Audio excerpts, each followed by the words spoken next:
નમસ્કાર વિદ્યાર્થી મિત્રો, વેલકમ ટુ સાયનામ એજ્યુકેશન।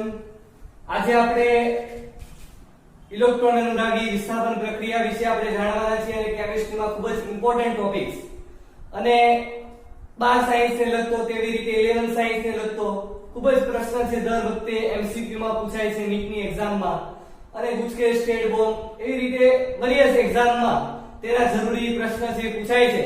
तो मित्रों ચાલો હવે આપણે ડિસ્કસ કરીએ ઇલેક્ટ્રોન અનુરાગી વિસ્થાપન પ્રક્રિયા।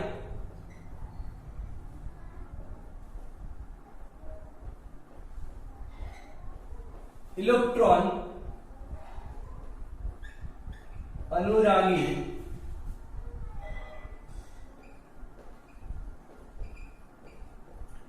વિસ્થાપન પ્રક્રિયા। મિત્રો આજે આપણે બેન્ઝીનમાં ઇલેક્ટ્રોન અનુરાગી વિસ્થાપન પ્રક્રિયા જોવાના છે। હેલોજિનેશન છે, નાઇટ્રેશન છે, સલ્ફોનેશન છે। તો આજે આપણો ખૂબ જ મુખ્ય ટોપિક છે અને સૌથી પહેલા વાત કરવામાં આવે કે ઇલેક્ટ્રોન અનુરાગી એટલે શું। તો ઇલેક્ટ્રોન અનુરાગી મિત્રો આપણે જાણીએ છીએ કે જેની ઉપર પ્લસ ચાર્જ હોય, સિમ્પલ ડેફિનેશન કહેવામાં આવે, અને જ્યારે માઈનસ ચાર્જ હોય તેને કેન્દ્ર અનુરાગી કહેવામાં આવે, એટલે કે તે કેન્દ્રને ચાહે છે। અને ઇલેક્ટ્રોન અનુરાગી એટલે કે ઇલેક્ટ્રોન્સ છે એની જરૂર હોય છે, એટલે કે ઇલેક્ટ્રોન્સ ને તે ચાહે છે।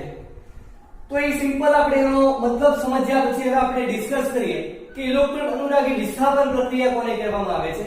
ડાયરેક્ટ આપણે યુઝ કરીએ કે ઇલેક્ટ્રોન અનુરાગી વિસ્થાપન પ્રક્રિયા છે એક્ઝામ્પલ થ્રુ, જેથી તમને સરળતાથી વધારે રીતે સમજાય। સૌથી પહેલા આપણે અહીં એક્ઝામ્પલ લઈએ છીએ બેન્ઝીન। આપણે જાણીએ છીએ કે બેન્ઝીનનું ત્રણ દ્વિબંધ હોય છે, બરાબર। અહીં હું એક હાઇડ્રોજન છે આવી રીતે બહાર કાઢું છું, કારણ કે તેનું સૂત્ર છે C6H6, તેને આપણે સિમ્પલ કહેવામાં આવે છે બેન્ઝીન।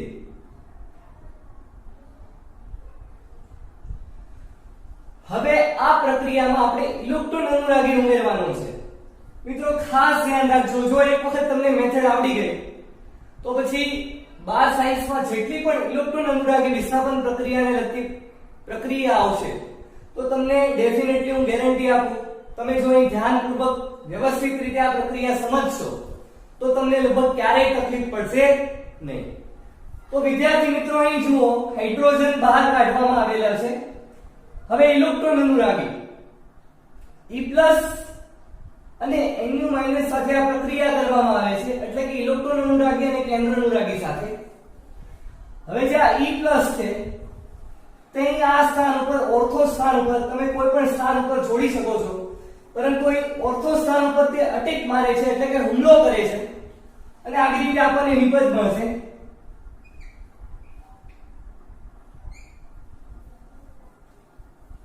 આવી રીતે બેન્ઝીન અને અહીંયા શું જોડાઈ જશે E, અને જે હાઇડ્રોજન છે તે Nu સાથે દૂર થશે, એટલે કે HNu। જે કેન્દ્ર અનુરાગી છે તે હાઇડ્રોજન સાથે દૂર થશે। તો હવે અહીં મિત્રો ખાસ ધ્યાન રાખો કે આ કઈ રીતે થયું, કે ડાયરેક્ટ કેમ એ જોડાઈ ગયો, એવી તો કઈ રીતે પ્રક્રિયાઓ થઈ જેથી ઇલેક્ટ્રોન અનુરાગી છે તે બેન્ઝીન સાથે જોડાઈ ગયો। તો હવે આપણે મિત્રો મિકેનિઝમ જોઈએ જેથી તમને વધારેમાં વધારે ખ્યાલ આવે। તો સિમ્પલ છે મિત્રો, આની મિકેનિઝમ આપણે ચર્ચા કરીએ, એટલે કે કાર્ય પદ્ધતિ, આ કઈ રીતે ઇલેક્ટ્રોન અનુરાગી છે તે જોડાણ। સિમ્પલ તેની વ્યાખ્યા પણ આપણે કહી શકાય છે કે ઇલેક્ટ્રોન અનુરાગી છે અહીંયા એડ થયો એટલે કે જોડાઈ ગયો, એટલા માટે તેને ઇલેક્ટ્રોન અનુરાગી વિસ્થાપન પ્રક્રિયા કહેવામાં આવે છે।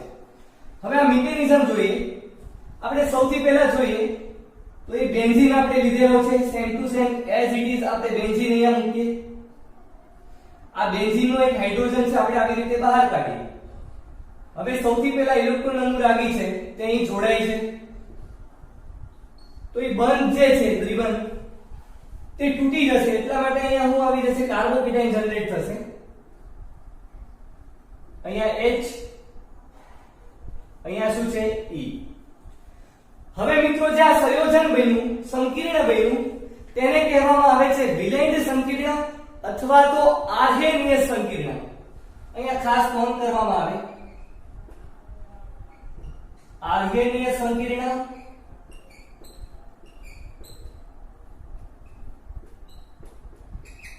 અથવા તો તેને કહેવામાં આવે છે સિગ્મા સંકીર્ણાંક,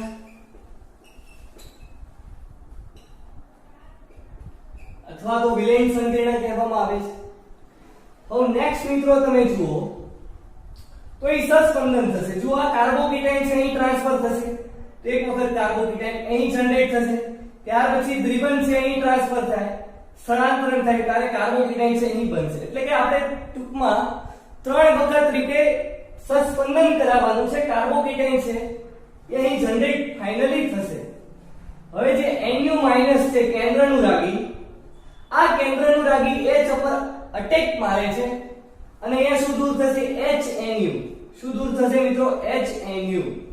અને જ્યાં સિગ્મા બનશે તે અહીં ટ્રાન્સફર થઈ જશે કારણ કે કાર્બોકેટાઇન હોય. તો અહીં તમે સિમ્પલ જુઓ, આ થયો બેન્ઝીન અને અહીંયા શું થઈ ગયો? ઇલેક્ટ્રોન અનુરાગી. એટલે કે એઝ ઇટ ઇઝ આપણે જે ઇલેક્ટ્રોન અનુરાગી છે એડ થયો છે બેન્ઝીન ઉપર, તેની પ્રક્રિયા હોય. ત્યાર પછી જો તમને આ મગજમાં ફિટ થાય કે આ પ્રક્રિયા છે કેવી રીતે થઈ, ખાસ ધ્યાન આપો કે જે E છે અહીં જોડાશે તો અહીં કાર્બોકેટાઇન ઉત્પન્ન થશે. 3 વખત આપણે સહસ્પંદન કરાવવાનું છે. ત્યાર પછી Nu જે છે કેન્દ્રનુરાગી તે ડાયરેક્ટ H ઉપર હુમલો કરે છે. HNu છે દૂર થશે અને એનો સિગ્મા બંધ હાઇડ્રોજનનો કાર્બન કાર્બન વચ્ચે જોડાઈને એક પ્રકારનો ઇલેક્ટ્રોન અનુરાગી છે એ ઉમેરાશે. એટલા માટે આ પ્રક્રિયાને ઇલેક્ટ્રોન અનુરાગી વિસ્થાપન પ્રક્રિયા કહેવામાં આવે છે. હવે મિત્રો આપણે નેક્સ્ટ જોઈએ, આના પરથી ઘણી બધી પ્રક્રિયા છે એના આપણે ઉદાહરણ જોઈએ. સૌથી પહેલી મેથડ્સ લેવામાં આવે છે હેલોજિનેશન.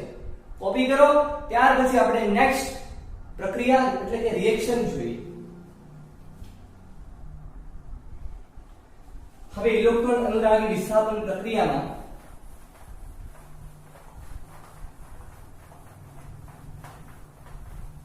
એની મિકેનિઝમ ચર્ચા કરી, ત્યાર પછી હવે આપણે તેની પ્રક્રિયા જોઈએ. તો સૌથી પહેલી મેથડ્સ છે હેલોજિનેશન.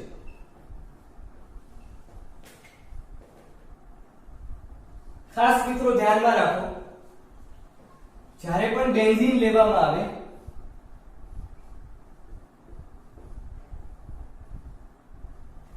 હવે આ બેન્ઝીનનું હેલોજિનેશન એટલે કે X2 ઉમેરવામાં આવે. X2 એટલે કે હેલોજન.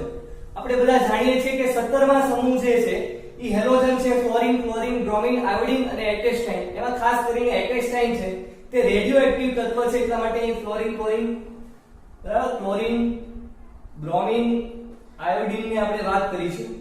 હવે અહીંયા આપણે કોની હાજરીમાં પ્રક્રિયા કરવામાં આવે છે? તો LX3 અથવા તો FeX3. આપણે જાણીએ છીએ કે લુઈસ એસિડ તરીકે વર્તશે.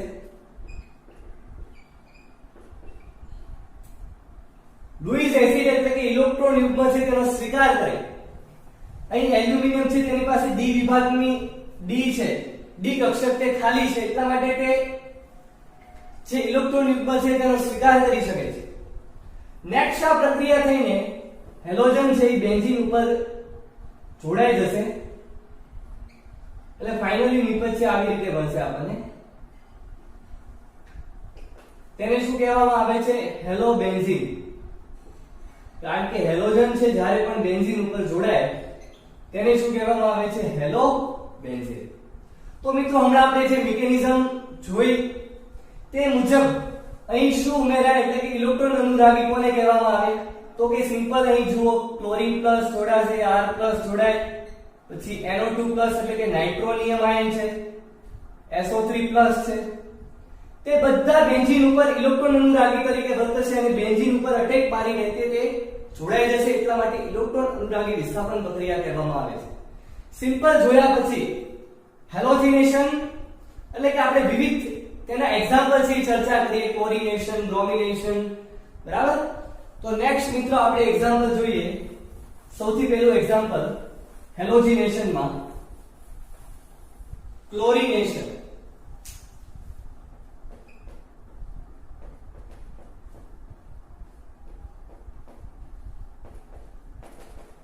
એટલે કે ક્લોરીન ઉમેરવાનો છે. સૌથી પહેલા આપણે શું લેવાનું છે? તમારો ફેવરિટ બેન્ઝીન. આ બેન્ઝીનની પ્રક્રિયા કોની સાથે કરવાની? ક્લોરિનેશનમાં ક્લોરીન સાથે. હવે LX3 છે ત્યાં શું લઈ લઈશું આપણે AlCl3. સિમ્પલ તમે જુઓ અહીં શું થશે કે જ્યારે પણ અહીંયા ક્લોરીન ક્લોરીન છે એની AlCl3 સાથે પ્રક્રિયા કરવામાં આવે તો AlCl3 છે ડાયરેક્ટ ક્લોરીન સાથે જોડાઈ જાય એટલે કે તેના ફેવરમાં બંધ તૂટી જશે.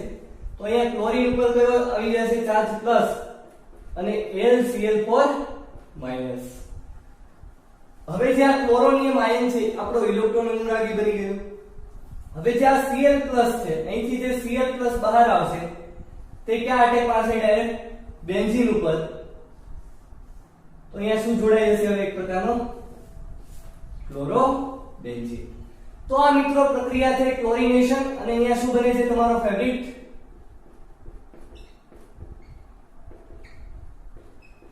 ક્લોરોબેન્ઝીન. તેવી પ્રક્રિયા હવે આપણે નેક્સ્ટ જોઈએ. નેક્સ્ટ પ્રક્રિયા થશે બ્રોમિનેશન. બ્રોમિનેશનમાં પણ બધી જ બેન્ઝીનની એક પ્રકારની રાસાયણિક પ્રક્રિયા છે. તો સૌથી પહેલા બેન્ઝીન લેવાનું, ત્યાર પછી સેમ અહીંયા ક્લોરીન લીધો, અહીંયા શું આપણે લેવાનું બ્રોમિન. હવે અહીં AlCl3 લેવામાં આવ્યું તો અહીંયા શું લઈશું આપણે AlBr3. હવે અહીંયા સેમ પ્રક્રિયા જુઓ AlBr3 છે આની ઉપર હુમલો કરશે અને અહીંથી શું બહાર પાડશે Br+ એટલે કે એક પ્રકારનો બ્રોમોનિયમ આયન છે. Br+ એક પ્રકારનો ઇલેક્ટ્રોન અનુરાગી છે તે અહીં બેન્ઝીન ઉપર હુમલો કરશે. તો અહીંયા બેન્ઝીન ઉપર શું જોડાઈ ગયું મિત્રો બ્રોમિન અને તેને શું કહેવામાં આવે છે બ્રોમો બેન્ઝીન. તો આ મિત્રો થયું ક્લોરિનેશન, તેવી રીતે બ્રોમિનેશન. હવે આપણે નેક્સ્ટ એક્ઝામ્પલ જોઈએ આયોડિનેશન એન્ડ ફ્લોરિનેશન. તો મિત્રો કોપી કરો.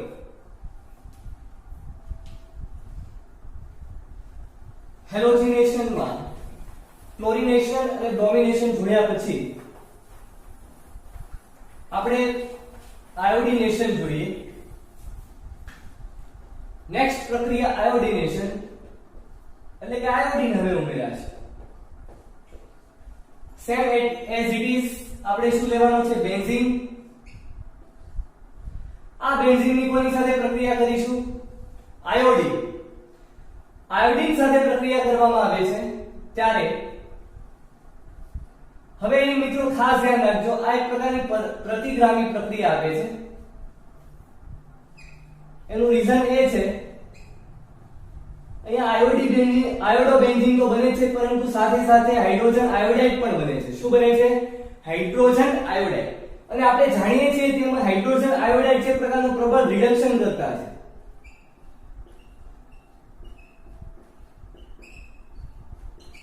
પ્રબળ રિડક્શન કરતાનો મતલબ તે પાછો આયોડિન સાથે પ્રક્રિયા કરીને ફરી પાછી નીપજ શું બનાવશે બેન્ઝીન બનાવશે. આપણે જો પુરોગામી પ્રક્રિયામાં એક જ દિશામાં જવું હોય આપણે આયોડો બેન્ઝીનની જરૂર છે. એટલા માટે અહીં જે હાઇડ્રોજન આયોડાઇડ એક પ્રકારનો પ્રબળ રિડક્શન કરતા છે તો તેમાં મંદ HNO3 અથવા તેમાં તમે HiO3 એટલે કે નાઇટ્રિક એસિડ અથવા તો HiO3 છે ઉમેરો છો તો અહીં HiO3 સાથે પ્રક્રિયા કરશે અને શું બનાવશે જુઓ પ્રક્રિયા બેલેન્સ કરવામાં આવે તો અહીં બનશે 3 મોલ I2 અને H2O. તો સિમ્પલ મિત્રો તમે જુઓ કે આયોડો બેન્ઝીન જે બને છે એમાં ખાસ કરીને હાઇડ્રોજન આયોડાઇડ છે તે પ્રબળ રિડક્શન કરતા છે. જ્યારે પણ પ્રબળ રિડક્શન કરતા હોય એનો મતલબ કે તે પ્રતિગામી પ્રક્રિયા આવશે પાછી આયોડો બેન્ઝીન સાથે પ્રક્રિયા કરી લેશે અને બેન્ઝીન મળશે. પરંતુ આપણે જરૂર હોય આયોડો બેન્ઝીનની એટલા માટે એમાં શું ઉમેરવામાં આવે છે મંદ HNO3 અથવા તો HiO3 જ્યારે પણ ઉમેરવામાં આવે ફરી પાછી પ્રક્રિયામાં શું બની જશે આયોડિન અથવા તો H2O બની જશે. તો સિમ્પલ મિત્રો જ્યારે પણ આયોડિનેશન કરવામાં આવે તો આપણે શું નાખવાનું છે HiO3 અથવા તો તમે નાખી શકો છો તમારો ફેવરિટ નાઇટ્રિક એસિડ. કોપી કરો આયોડો બેન્ઝીન. ત્યાર પછી આપણે જોઈએ ફ્લોરિનેશન.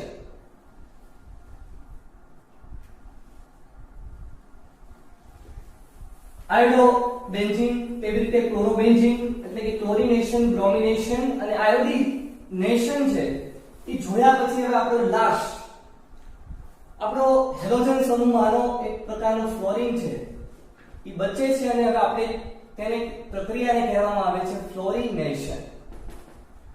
અહીં તમે જોશો મિત્રો તો ફ્લોરિનેશન સેમ પ્રક્રિયા બેન્ઝીન સાથે. હવે આ પ્રક્રિયામાં ફ્લોરિન એટલે કે F2 ઉમેરવામાં આવે તો વિદ્યાર્થી મિત્રો જ્યારે પણ લેબમાં બનાવટ કરવામાં આવે છે ફ્લોરિનેશનની ત્યારે તે એક પ્રકારની વિસ્ફોટક પ્રક્રિયા છે. જ્યારે પણ આયોડિન બેન્ઝીનમાં ઉમેરવામાં આવે ત્યારે તે વિસ્ફોટક થવાના ચાન્સીસ છે વધી જાય છે. એટલા માટે આ એક પ્રક્રિયાને વિસ્ફોટક પ્રક્રિયા કહેવામાં આવે છે.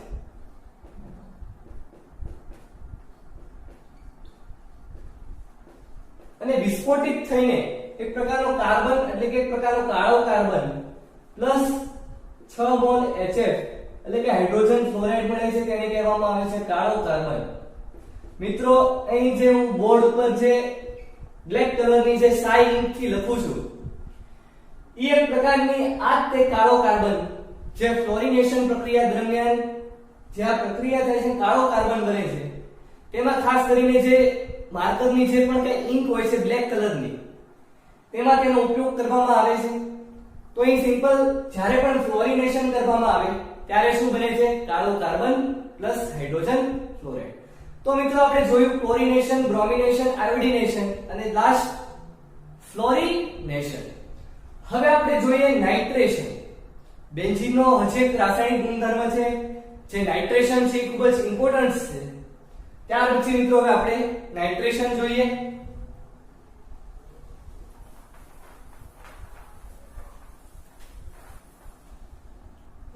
ખૂબ જ ઈઝી ટોપિક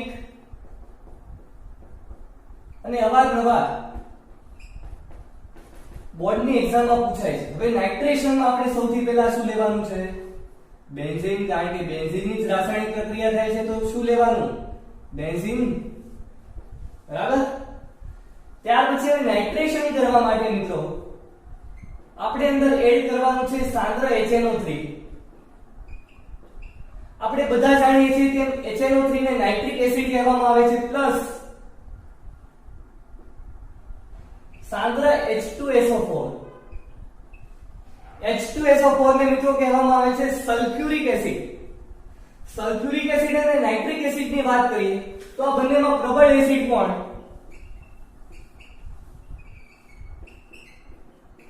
પ્રબળ એસિડમાં કોણ આવશે મિત્રો king of acid sulphuric acid. કોના કરતા નાઇટ્રિક એસિડ કરતા પ્રબળ એસિડ છે. હવે જ્યારે પણ આની પ્રક્રિયા કરવામાં આવે છે ત્યારે અહીં શું બનશે મિત્રો મુખ્ય નિપજ તરીકે NO2 છે એ ડાયરેક્ટ જોડાઈ જશે. કઈ રીતે જોડાય આપણે સમજીએ.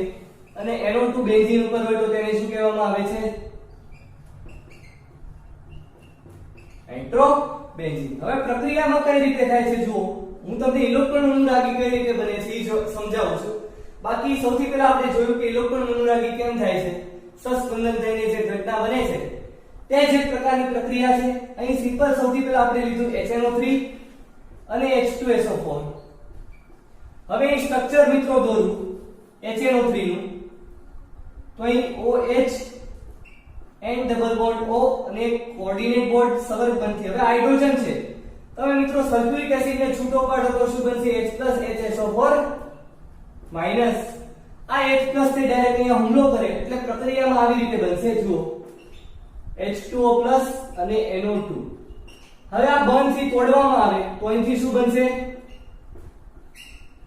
NO2+ એટલે કે એક પ્રકારનો નાઇટ્રોનિયમ આયન બને. એને ક્યાં અટેક મારવાનું છે જ્યારે પણ બેન્ઝીન ઉપર જોડાશે તો શું બનશે નાઇટ્રોબેન્ઝીન. તો સિમ્પલ પ્રક્રિયા જોઈ નાઇટ્રેશન. પરંતુ મિત્રો આ નાઇટ્રેશન પ્રક્રિયા ખૂબ જ અગત્યની શા માટે છે. આ નાઇટ્રેશન સમૂહ આપણે બધા જાણીએ છીએ તેમ કે નાઇટ્રેશન છે ઇલેક્ટ્રોન ખેંચનાર સમૂહ છે. એટલે કે બેન્ઝીન પાસેથી ઇલેક્ટ્રોન ખેંચી લેશે તો બેન્ઝીનની ઇલેક્ટ્રોન ઘનતા ઘટશે.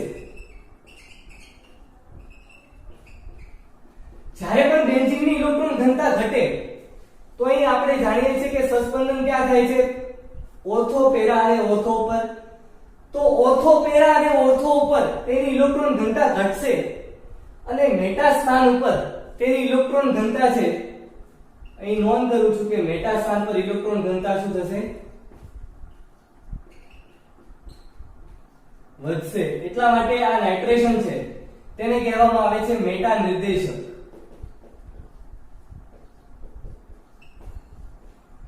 તો હવે આપણે ફર્ધર આપણે રિએક્શન જોઈએ કે નાઇટ્રેશન છે એ ફરી પાછું તાપમાન વધારવામાં આવે.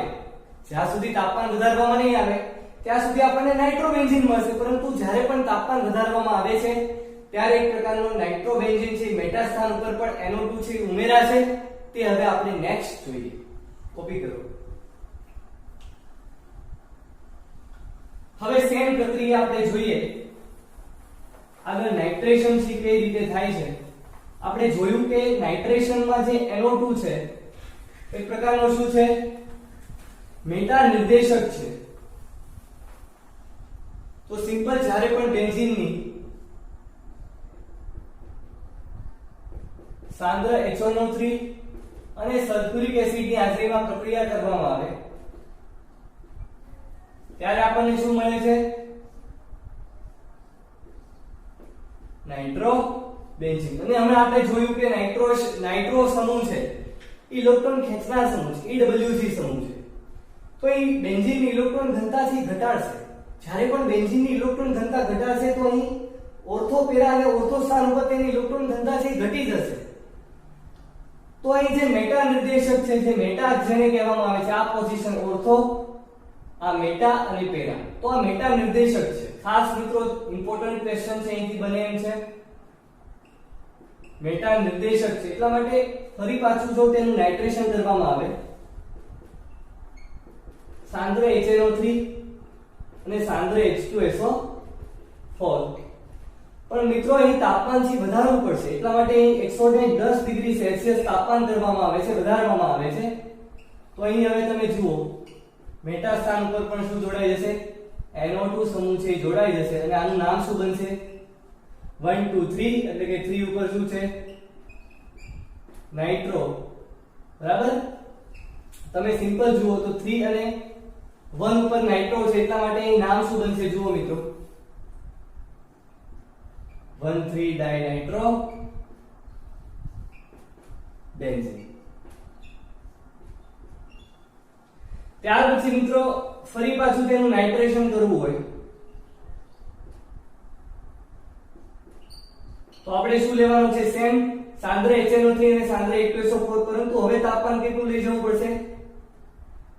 100. તો અહીં શું બનશે? જુઓ પાછું આ સાઈડ જે નાઇટ્રો, અહીંયા જે મેટા નિર્દેશક સમૂહ છે, મેટા સ્થાન ખાલી છે ત્યાં શું જોડાઈ જશે? પાછો NO2.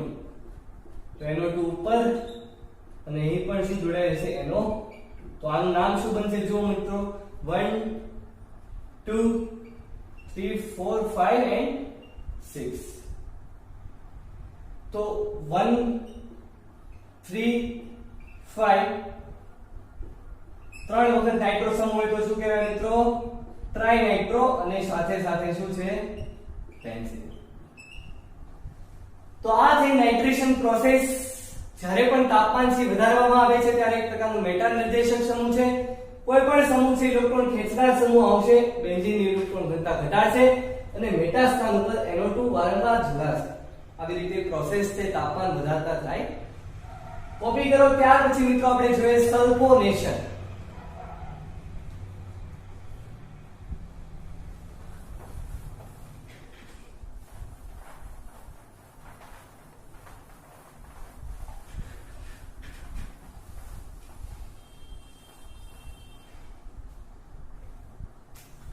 ત્યાર પછી નાઇટ્રેશન જોયા પછી સલ્ફોનેશન.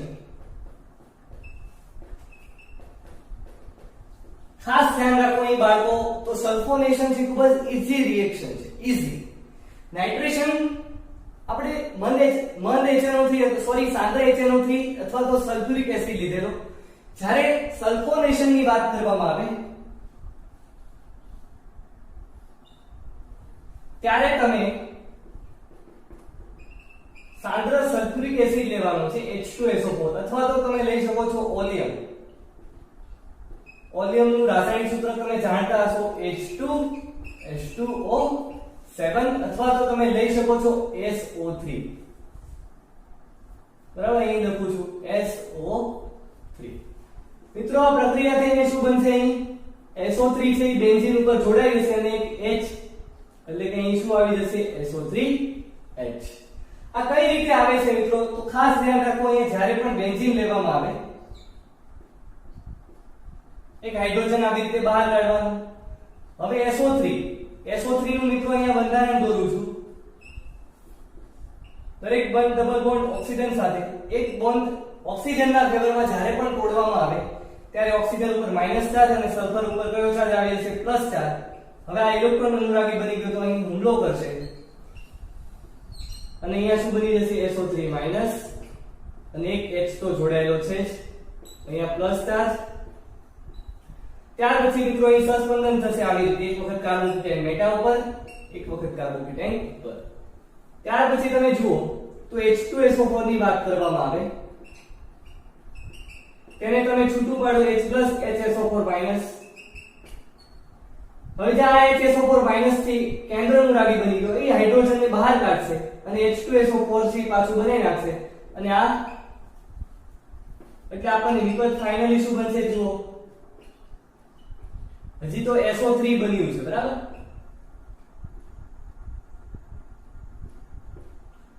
હવે આ નેક્સ્ટ પ્રક્રિયા H2O માંથી જે H છે એ ક્યાં જશે? પાણીમાંથી એક SO3H સાથે બની જશે. બરાબર, અને પ્રક્રિયામાં ફાઇનલી શું બની જશે? જુઓ અહીંયા, તેને શું કહેવામાં આવે છે? Benzene sulphonic acid. શું કહેવામાં આવે છે? Benzene sulphonic acid. હવે મિત્રો સલ્ફોનેશન, નાઇટ્રેશન, હેલોજિનેશન ની આપણે ઘણી બધી પ્રક્રિયા જોઈ. ત્યાર પછી હવે આવે છે એસાઇલેશન. એની પહેલા આપણે જોઈએ ફ્રીડલ-ક્રાફ્ટ આલ્કાઇલેશન અને ફ્રીડલ-ક્રાફ્ટ એસાઇલેશન. એ પણ ખૂબ જ ઇમ્પોર્ટન્ટ પ્રક્રિયા છે અને દર વખતે એક્ઝામ પર્સપેક્ટિવ થી MCQ માં દર વખતે પૂછાય છે. તો મિત્રો ખાસ અહીં ધ્યાન આપો, નોટ્સ બુક્સ છે બનાવતા રહો, જેથી તમારા માટે આ ખૂબ જ ઇમ્પોર્ટન્ટ નોલેજ છે, જેથી વિદ્યાર્થી મિત્રો તમે સારામાં સારી રીતે ક્વેશ્ચન છે કોઈ પણ સારામાં સારી રીતે એટલે કે ઈઝીમાં ઈઝી રીતે તમે સોલ્યુશન છે કરી શકો છો.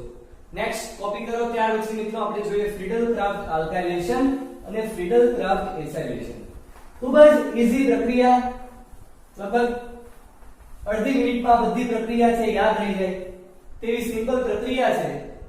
તો ખાસ મિત્રો ધ્યાન રાખો અહીં ફ્રીડલ-ક્રાફ્ટ આલ્કાઇલેશન.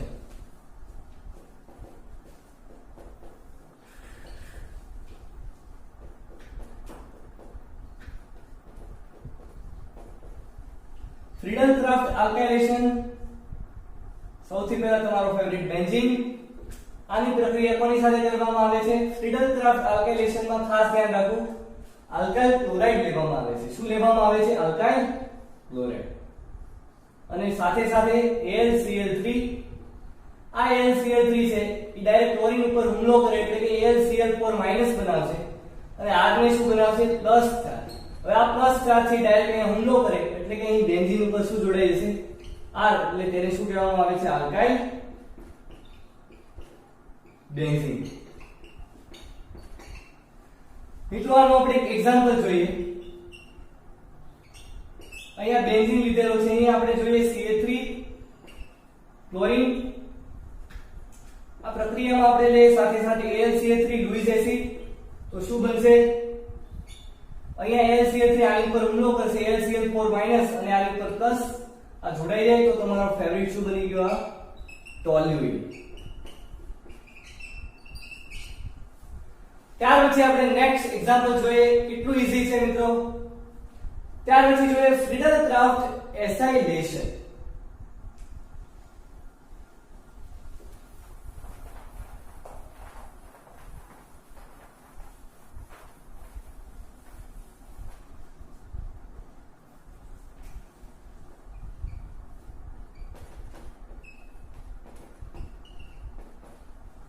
તો ખાસ અહીં ધ્યાન રાખો, એસાઇલ કોને કહેવામાં આવે? એસાઇલ સમૂહ એટલે કે આ CO જોડાયેલ હોય તેને શું કહેવામાં આવે છે? એસાઇલ. બસ ક્વેશ્ચન સોલ્વ. અહીં આપણે Cl લઈ લઈએ, સૌથી પહેલા બેન્ઝીન, ત્યાર પછી તેની પ્રક્રિયા કોની સાથે કરશું? RCOCl, જેને શું કહેવામાં આવે છે? એસાઇલ ક્લોરાઇડ AlCl3 ની હાજરીમાં ડાયરેક્ટ અહીંયા હુમલો કરશે, શું બનશે? AlCl4 માઈનસ અહીં શું બનશે? RCO plus. આ અહીં જોડાઈ જાય એટલે બેન્ઝીન ઉપર શું બની જવાનું? COR, તેને શું કહેવામાં આવે છે? ફિનાઇલ કીટોન. અથવા તો તેને કહેવામાં આવે છે, આને એસાઇલ સમૂહ કહેવામાં આવે છે, એટલે કે તમે જોઈ શકો છો એસાઇલ બેન્ઝીન ઉપર જોડાયેલ છે એટલા માટે એસાઇલ બેન્ઝીન. તો મિત્રો આજે આપણે ઘણી બધી ચર્ચા કરી કે Friedel Crafts alkylation, Friedel Crafts acylation, chlorination, bromination, iodination, fluorination, nitration, sulphonation. આ ખૂબ જ ઈઝી પ્રક્રિયા છે, ઈઝી છે, પરંતુ ખાસ કરીને એક્ઝામમાં દર વખતે પૂછાય છે. પ્રેક્ટિસ કરો વધારેમાં વધારે, સોલ્યુશન છે દરેક પ્રક્રિયા ઉપર. તમે વ્યવસ્થિત રીતે ઇલેક્ટ્રોન અનુરાગી છે કઈ રીતે જોડાય છે. ઇલેક્ટ્રોન અનુરાગી એટલે કે તેની ઉપર સિમ્પલ યાદ રાખો તમે, પ્લસ ચાર્જ હોય છે, E પ્લસ NO2 પ્લસ બહાર આવશે, અહીં SO3 પ્લસ, તેવી રીતે અહીંથી R પ્લસ અને અહીંથી RCO પ્લસ. દરેક પ્રક્રિયા છે આવી રીતે ઈઝી રીતે થાય છે. તો વિદ્યાર્થી મિત્રો, ચેનલને ખૂબ જ સારી રીતે દરેક વિડિયો છે, લેક્ચર છે જુઓ, ચેનલને સબસ્ક્રાઇબ કરો, બેલ આઇકન બટન દબાવો જેથી તમને નોટિફિકેશન છે મળતી રહે અને વધુમાં વધુ વિદ્યાર્થી મિત્રોને તમે આ વિડિયો શેર કરો છો, તમને હેલ્પફુલ છે થઈ શકે. વધારેમાં વધારે મહેનત કરીને તમને અહીંયાથી જે પણ કઈ વિડિયો લેક્ચર્સ છે જેનાથી તમને માહિતી પૂરી પાડવામાં આવશે ઓનલાઈન વિડિયો લેક્ચર્સ દ્વારા, તો જરૂરી મિત્રો ખાસ કરીને રીડિંગ, તેવી રીતે નોટ્સ બુક છે બનાવવાનું રાખો જેથી તમે રિવિઝન છે કરી શકો છો. Thank you so much.